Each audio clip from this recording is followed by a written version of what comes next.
Libin siyasetdarî, jin jiyan azadî, gelawêj ewrîn. Sîstema dadî û siyasî ya Komara İslamî ya Îranê bi salanek û sêdareyê wekî emûrekê herî hov a tepîsandin, tirsandin û tenekirina daxwazên azadiyê bikartîne.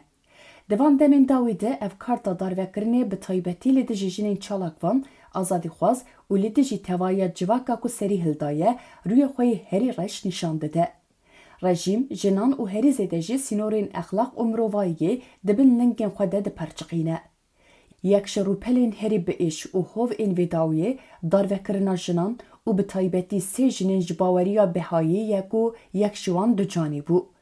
Li gorî pênase û qanûnên ku rejîma Îranê bi xwe nivîsandine, divê jina du canî berî ku were darvekirin, zaroka xwe bîna dinyayê. Nexwe hege di rewşa du caniyê de were qetilkirin, ew wekî şehîd tê hesibandin. Lê gava ku mijar dibe tepîsandina daxwaza azadiyê, İran hîmên qanûnên xwe yên navxweyî jî bin pê dike û li hemberî pîroziya jiyanê dibe xwedî korbûneke kur. Heman bêhiqûqî û hovîtî li ser zarokan jî tê meşandin. Herçend qanûnên navneteweyî û yên hundirîn darvekirina kesên dibin 18 saliyê de qedexe bikin jî di pêvajoya serhildanên dawî de dinya bû şahidê qetilkirina bi dehan zarokên ku tenê xewna siber rojeke azad didîtin. Hovîtiya ku li ser laş û hebûna jinê tê meşandin, tenê bi darvekirinê bi dawî nabe. Ew di heman demê de exlaqê mirovayiyê jê dibe. Li gorî zihniyeta rûreş a rejîmê, qaşo nabe jineke nezewîcî an jî bakîre, bêyî ku keçbûna wê were xirakirin bi çe cîhana din. Lewma, qaşo ji bo rêgirtina li vê, berî ku jinan bibin ber sêdareyê, keçbûna wan bi zorê û bi şêwazên hov tê xirakirin.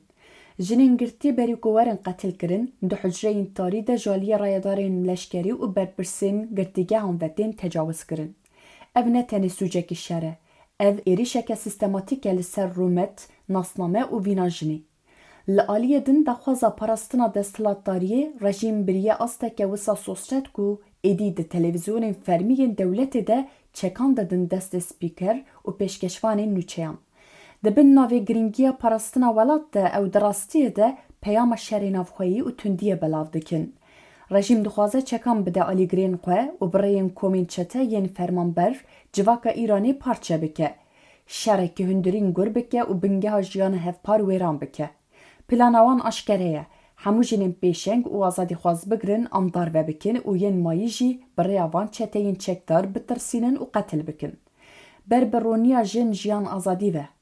Li hemberî vê sîstema ku mirin, sêdarê û rûreşiyê li ser civakê ferz dike, rêya herî rast û yekane ya rizgariyê xwe birêxistin kirine. Ji bo jinên Îran û Rojhilatê Kurdistanê, parastina herî xurt û pîroz ne çekên ku rejîm li ser ekranan nîşan dide ye. Parastina herî rast ew e ku bi ruhê şoreşker ê jin jiyan azadî, bi lez û bez pergala xwe ya parastina cewherî ava bikin. Parastina cewherî tenê girtina çekan nîne. Ew rêxistinbûna hişmendî, yekîtiya fikir û aqilê hevbeş û xwedî derketina li rûmeta mirovayiyê ye. Heta ku ev hovîtiya dewleta Îranê berdewam bike, nabe em tenê gavekê jî baş te bavêjin.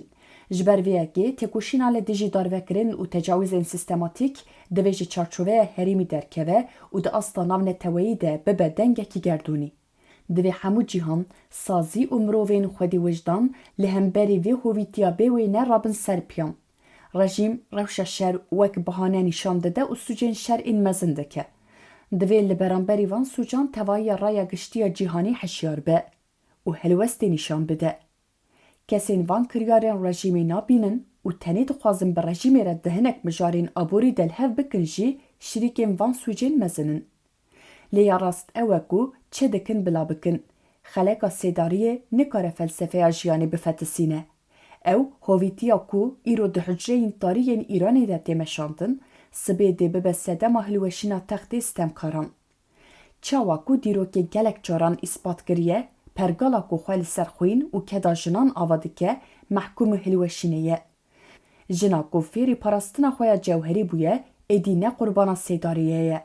Li herîzê de ew e ku dê daxwaza azadiyê bike rastiyeke zindî.